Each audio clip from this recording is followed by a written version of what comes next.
Thank you. Hello, everyone. We are here today to discuss where we are in the built environment in relation to decarbonization. The World Green Building Council has launched a new EU policy roadmap yesterday to accelerate progress made on the decarbonization of buildings and construction. It is the first of its kind of EU scale to address the whole life carbon impact of the built environment, one of the most heavily emitting sectors in the world. The EU policy roadmap proposes a timeline of recommended actions for EU policymakers to accelerate the decarbonization of buildings by 2050, tackling both CO2 emissions from their operation and the long overlooked impact of emissions from materials and construction. While I was planning the panel, I needed someone with views and opinions on sustainability, the built environment, and specific issues like climate change. Knowing Dr. Paul Toyne from many projects I worked on, I thought I couldn't find a better person.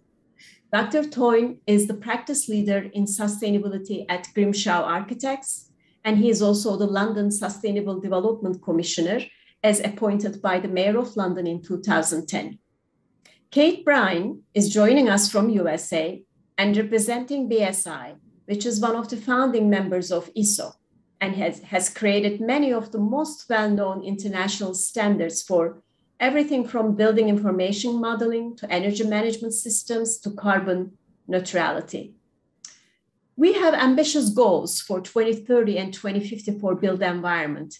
I think our panelists are the perfect speakers to give us hope from what they have been doing in two continents, in Europe and US.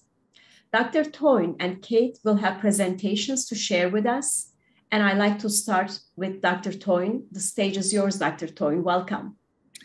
Thank you very much for your kind words in the introduction. I'd like now to share my screen.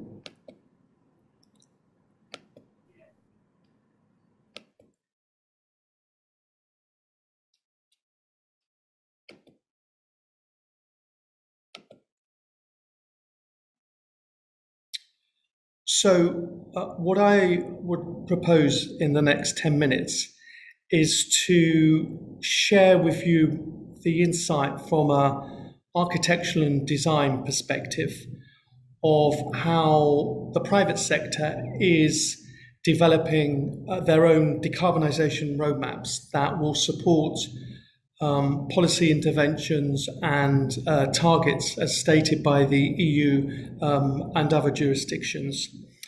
And I thought actually it would be really useful to provide some practical examples that I believe are well within the grasp or within the Turkish built environment. In other words, these things can be done today in Turkey. So by way of introduction, let me just say I work for Grimshaw. Grimshaw are a global architectural and design practice specialising in building design, infrastructure, urban design, master planning and industrial design. And you can see from the slides, the location of some of our studios. We do also have a history working in Turkey. And here's a recently completed project, the Arte Museum in Beyoğlu, which is a Grimshaw design. It was a new build, but it has a whole approach to passive design. So in terms of low energy, naturally ventilation, and it achieved a LEED accreditation gold level. And we're currently working in Turkey at the moment, actually assisting and hoping to design the repurposing of a building to meet net zero carbon ready certification standards. So we do speak with some experience of working within Turkey. But the next point I want to make really is about commitment and leadership. I think there is a time now, we all know the science, we all know that we need to halve emissions by 2030 to stop runaway climate change. And so there's a need for us all to recognise within our organisations that we need to exert leadership, that we need to collaborate together to deliver the solutions that we desperately need. And so Grimshaw is no different. So we've made some commitments. We're committed to the World Green Building Council in advancing net zero carbon. So that's helping our clients achieve net zero carbon by 2030. And that's for operational. And now the new components to that commitment includes whole life carbon, which is embodied carbon. We've also signed up to the architects declare commitments around not just climate, but also the biodiversity emergency. And as a business, we've set science-based targets so that we look at all our scope 1, 2, and 3 emissions. And as a result of that, we participate in global activities like Race to Zero, which then resulted in us presenting at COP26. And this was the installation that we prepared. We were one of just a handful of businesses throughout the world that were actually invited into the main zone of COP26. So what we're hoping to do is demonstrate through our leadership that we can be part of the solution to solve these problems. So if I may, I want to give you some ideas, some advice and some tips in how we should be tackling this. So first of all, you'll be saying, so what are we attempting to do? So since 2019, we announced our targets, which were really to deliver net zero carbon ready designs by 2025, because we know if they get built, they need to be net zero by 2030.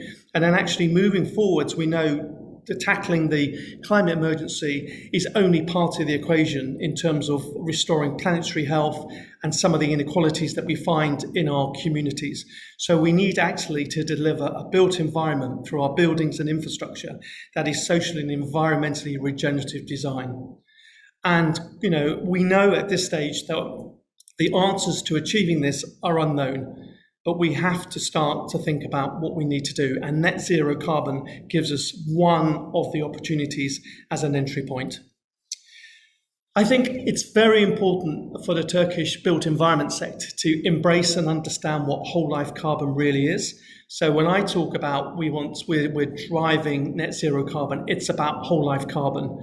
So it's you needing to understand not just the operational energy, so where the energy for the heating, cooling and lighting of our buildings is coming from, but also the carbon associated with the construction materials, even their extraction, their transportation, and the whole end of life. And that's really important because actually the decisions that we need to take around decarbonising our built environment need to consider whole life carbon. There's some excellent publications that are available to guide you.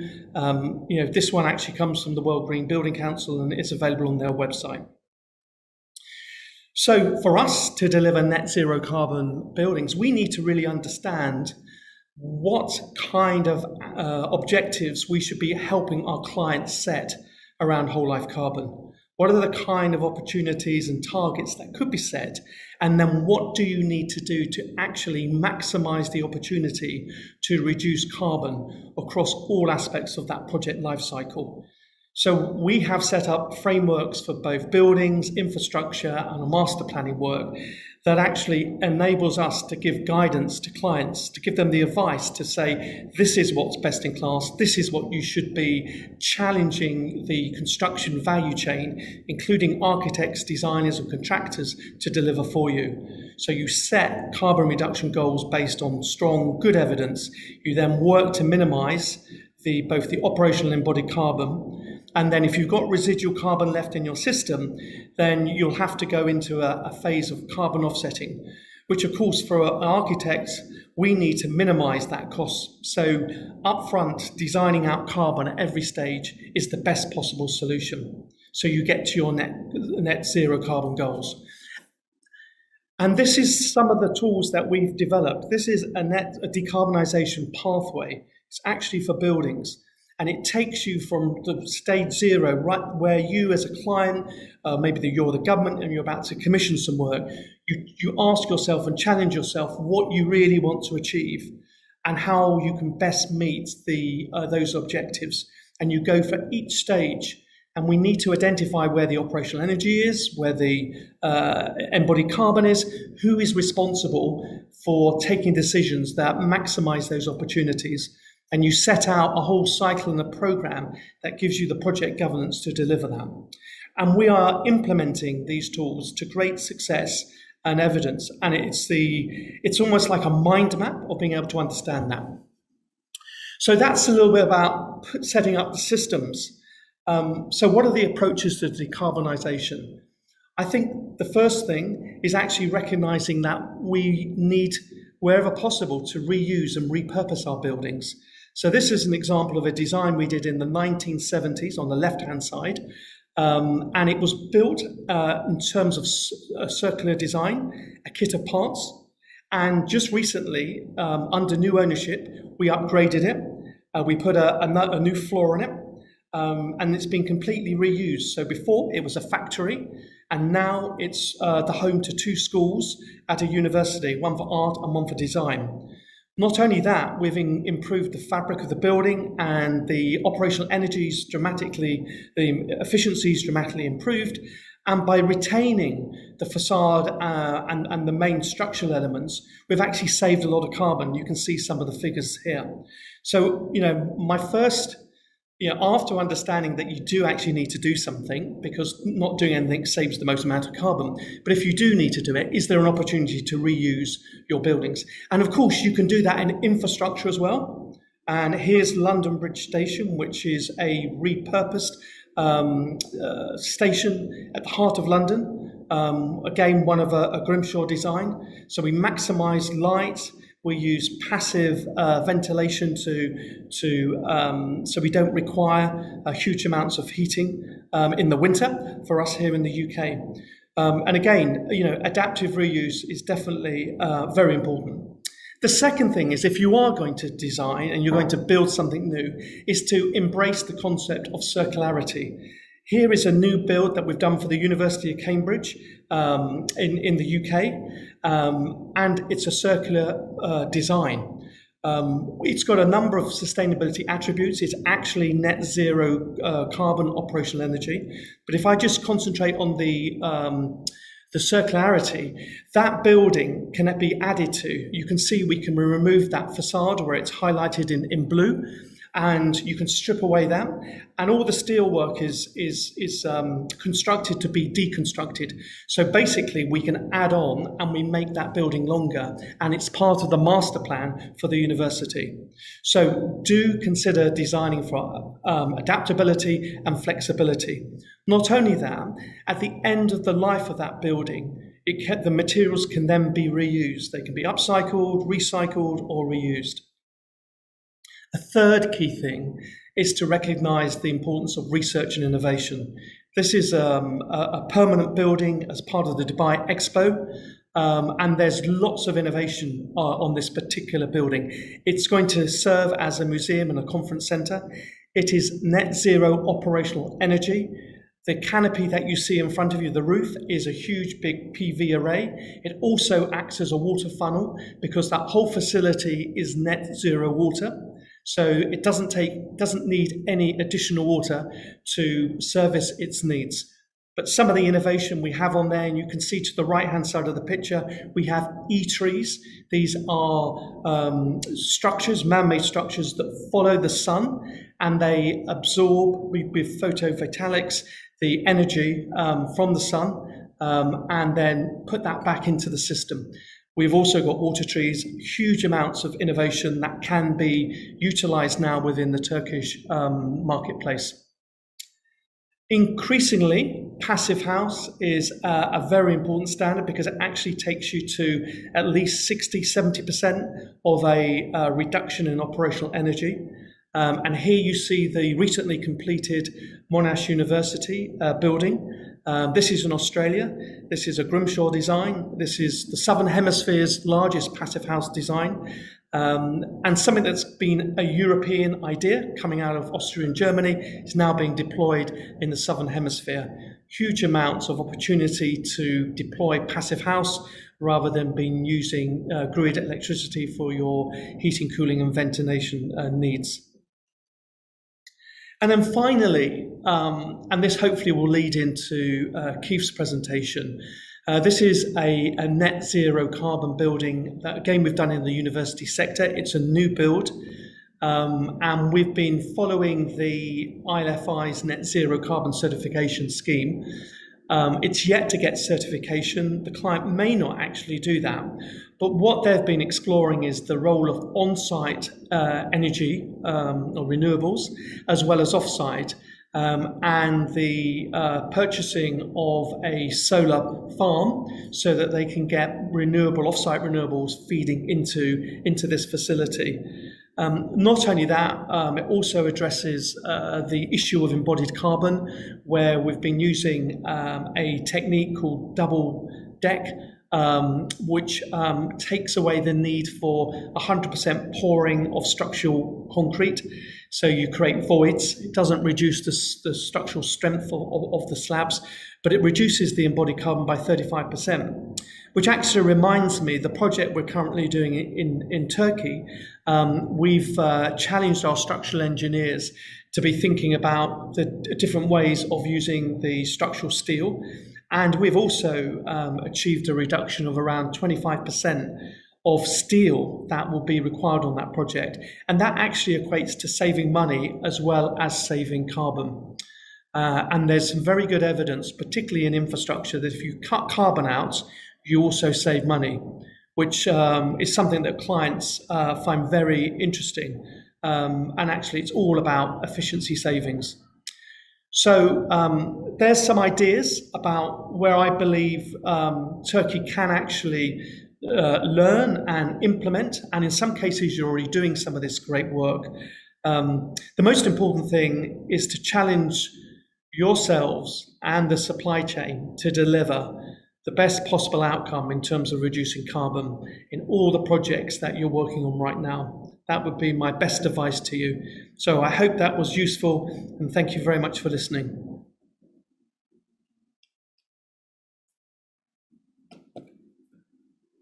Thank you very much. This was inspirational, and I heard a lot of innovation. So I think that's what we need. Kate, now let's hear from you. Absolutely. Thank you.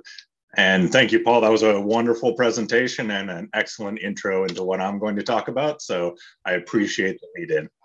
I am going to go ahead and share my screen. Need somebody to give me a thumbs up to just let me know you got it. Thank you. You did. Okay. So as many of you know, when you're looking at the topic of building decarbonization, there are a couple primary components, and we'll get to that in just a moment. But first, I just wanted to focus on some of the outcomes of COP26. So as some of you know, the COP26 was the first 5-year cycle coming out of the Paris Agreement, where nations agreed to what's called their national contributions, right? So the synthesis report shown here shows where we are as far as carbon reduction potential through 2050 and 2060. Now, as you can see on this graph, there is the potential to hit our goals through 2030, but after that, it drops off significantly. So if you follow that yellow line, that's what we're looking at as far as NDCs through 2050, 2060. And the bluish colors down the bottom are where we need to be in order to stop climate change altogether. So as you can imagine, there is a critical focus on reducing operational carbon in the immediate term through 2030 in order to help prepare ourselves for that long-term carbon transition. So when we're looking at that, like Paul mentioned, like I said, there are two primary components, and I realize that this is a drastic oversimplification, but I like to keep things very clear just to make sure people understand.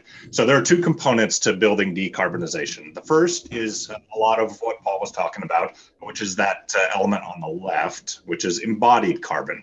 And it's important to emphasize that while we can choose low carbon materials, and processes and what have you, really, like he mentioned, the most sustainable and the lowest carbon building is the one that's never built in the first place. So the reuse of existing building stock is of the utmost importance for that transition.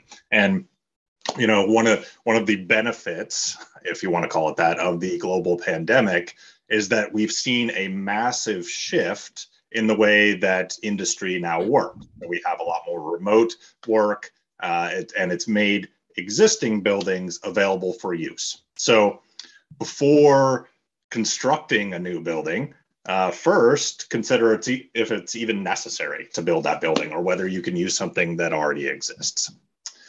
Shifting over to the right side of this, operational carbon is that other 50%. So this discussion is actually a very familiar one because while we're now primarily calling it operational carbon, we're primarily talking about energy consumption here. And so there are three main components when it comes to carbon emissions from energy consumption. The first is the type of fuel that you're using to power your building, whether that's electric or natural gas, or some places use fuel oil. They all have different global warming potentials, greenhouse gas emissions, etc. The second is the source of that fuel.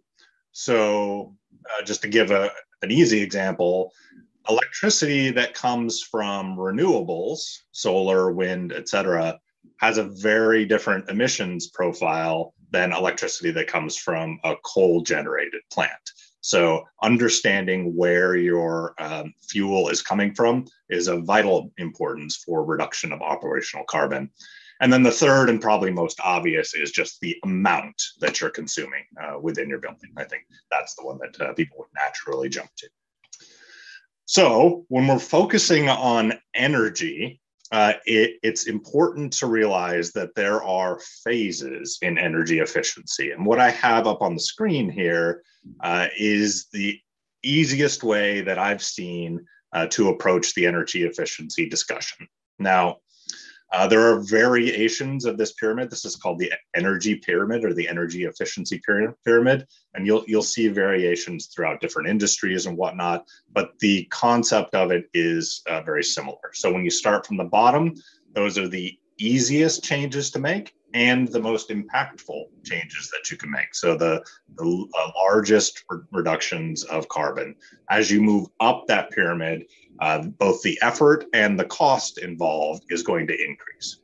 So just starting at the bottom there, some of the easiest things you can do are things like metering and audits of your buildings, making sure you understand the data that's coming out of your buildings.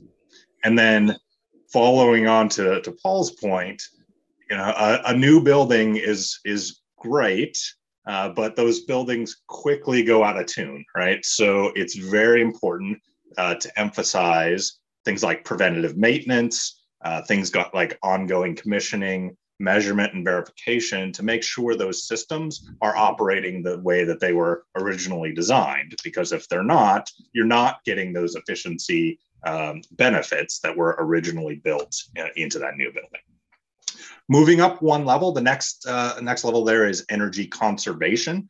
And that is very simple changes that you can make to your building in order to just reduce the amount of energy that you're using. So this is things like scheduling your HVAC equipment to turn off in the evenings, so you're not using it in the evenings. Same thing with your lighting, scheduling temperature settings to vary for time of day, etc. Smart controls, policy changes, things that are very simple to implement and have a large effect on the amount of energy that you're going to consume. One level up from that is the energy efficiency discussion, which I think we're all familiar with. So this is very easy lighting retrofits, installing additional insulation in your building, changing out your appliances, sometimes changing out your ventilation, things of that sort. Looking at things like passive ventilation. Paul mentioned passive house, and that's all very important to help reduce your energy profile in your building.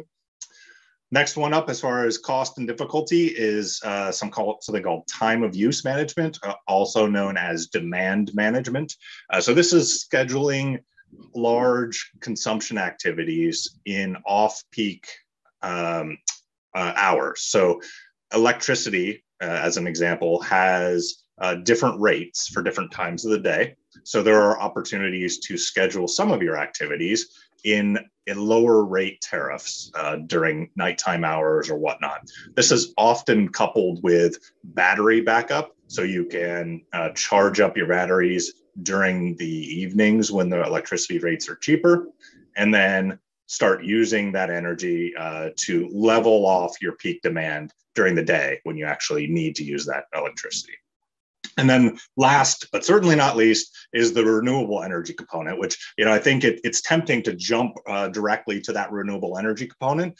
But we have to realize that if you are installing renewable energy prior to doing any of this other stuff, you are essentially wasting that renewable energy on inefficient building practices. So it's important to work your way up that pyramid before you start installing renewable energy. So apologies for the cell phone chime there. So like I said, this is a very simple approach to building energy efficiency, and it's important to start at the bottom and really understand your energy profile before moving up there. Now, if you're just getting started in this process and don't have a clue on how to do that, no problem at all. There are plenty of standards and processes and reporting frameworks that are already out there that you can just follow along and you'll be just fine.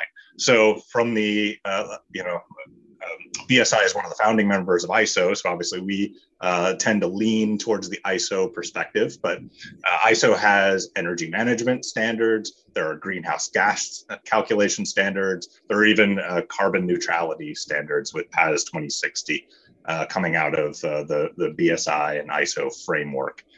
On the right-hand side here are a variety of other risk management standards, energy management standards, et cetera. Many of these overlap. So when you look at things like the greenhouse gas protocol, that overlaps heavily, almost entirely, with ISO 14064. In fact, there's a memorandum of understanding between ISO and the creators of the greenhouse gas protocol to align that. So it's great that you can use any of these, and it helps you move forward in this process. And you can once you get those basics down, you can always switch systems if you want to in the future. So, and then I'll just put an emphasis on some of the recent developments. So coming out of COP26, there were a number of influential changes. One of them from our end was the London Declaration, which essentially embeds climate considerations into all future ISO updates. So anything that's coming out of ISO in the future is now looking at climate considerations as part of that standard, which I think is wonderful. And there's a variety of others here, including the 2030 breakthroughs, which give you step-by-step by sector on how to reduce some of your operational carbon. And this is my contact information. So if you have your phone available, feel free to scan that QR code and that'll take you to a page with some literature and what have you. I didn't want to overwhelm you in the presentation, but feel free to read up or contact me if you have any questions or just want to talk about operational carbon. So thank you very much.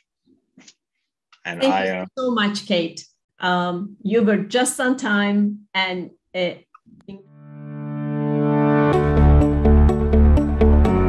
questions during the presentations, and you are both doing, you both have relationship to Turkey through projects and standards. In Turkey, LEED and BREEAM are heavily used, and now EDGE and WELL certification are introduced.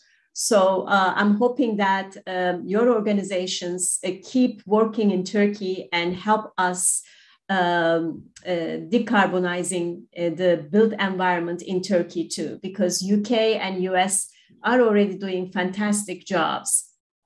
And I would like to thank the Sustainability Academy for putting together the Green Business Summit and Fortune Turkey, and giving us a chance to have a meaningful discussion and presentation on decarbonization of the built environment with our distinguished guests. I also like to thank to the panelists, Dr. Paul Toyne and Kate Bryan, for sharing their knowledge and giving us their precious time. Thank you for having us. Thank you.